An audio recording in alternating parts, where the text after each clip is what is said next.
Well, we've been working on the plan. Was part of our ITA mandate review and Skills for Jobs blueprint.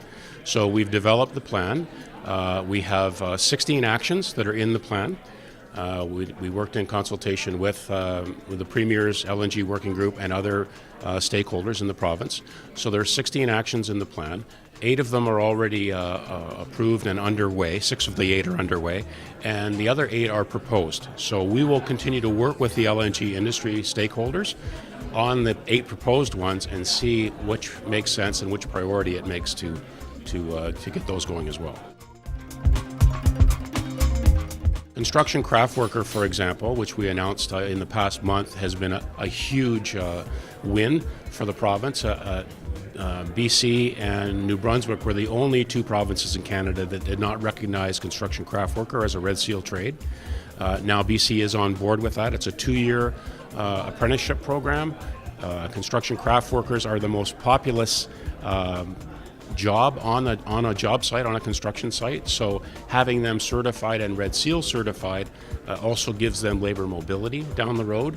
It's a great entry for First Nations folks who want to consider entry into the trades, because it gets them into a construction site, can get them a Red Seal, and it also gives them exposure to many of the other skilled trades that are on a construction site. The Red Seal, and the construction craft worker specifically, because it would be Red Seal, for example, in Alberta and Saskatchewan, this will help keep some of those folks home and also help attract some who have migrated out of BC back home, because as you know, many people leave a province for work but would love to come back to their own province if there was work that they're qualified to do available. So we see that as a huge opportunity, especially in the north.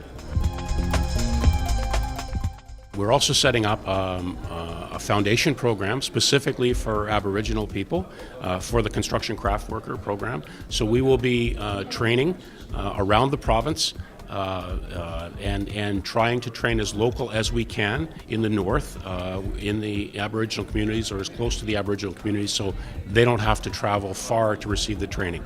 Very difficult when you go into some of the remote communities and say, hey, you just got to travel down to BCIT in Burnaby to take this 6-week course, and then you'll get a job after that. That's not feasible for everybody to do.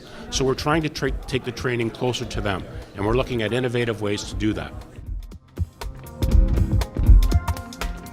One of the things that we're making sure that we're doing is we're listening more effectively to industry. ITA is here to serve industry. And we might have to make sure that we are doing the right things and working with the training providers to provide the right training that we need at the right time to satisfy industry.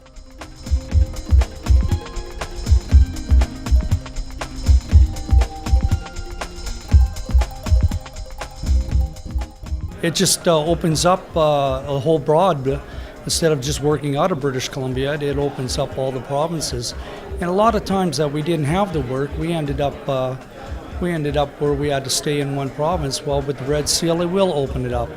Now, with the new plan, of course, they don't want us to go anywhere, but that's okay, because at least our union is gearing up for this LNG plant right now. What we're doing is we're working on starting new trades, we're starting new skills, we're going to be doing new courses right now. We've got confined space, we've got right now we've got T&G classes, we've got surveyor A and B class, we've got blueprint reading, we've got pipe coding, which is going to be really good in when the LNG starts up. We also right now we've got flaggers, we've got TCPs. It's just a great opportunity. I could only name some of them right off the top of my head right now, but we got brakermen, we've got asphalt working. There's so much going on in our training society right now is incredible. You're going to put in for a call for a worker that you want to have as a skilled craft worker, somebody that you don't have to spend a half a day and sit there and try to show him everything as you go down the line.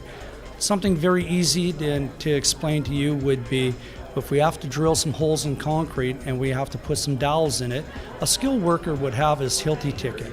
The skilled worker would have used the Hilti drills before and understand exactly. All you have to do is tell him how many millimeters you wanted in the concrete, and he'd be able to do it. You might have to do some of the layout if there's a change up in the layout, but he'd be able to get in there, he'd be able to do the job, and you know what, you can let him do his job and you can go on to something else where you can work somewhere else and you don't have to worry about him. Unfortunately, when you get a new guy off the street, you don't always know what they're doing, you don't know where they're from, and the thing is you got to kind of keep an eye on things, of course. And that's part of our due diligence at the same time, because our safety is, very up in the world these days, and our policies are still the same.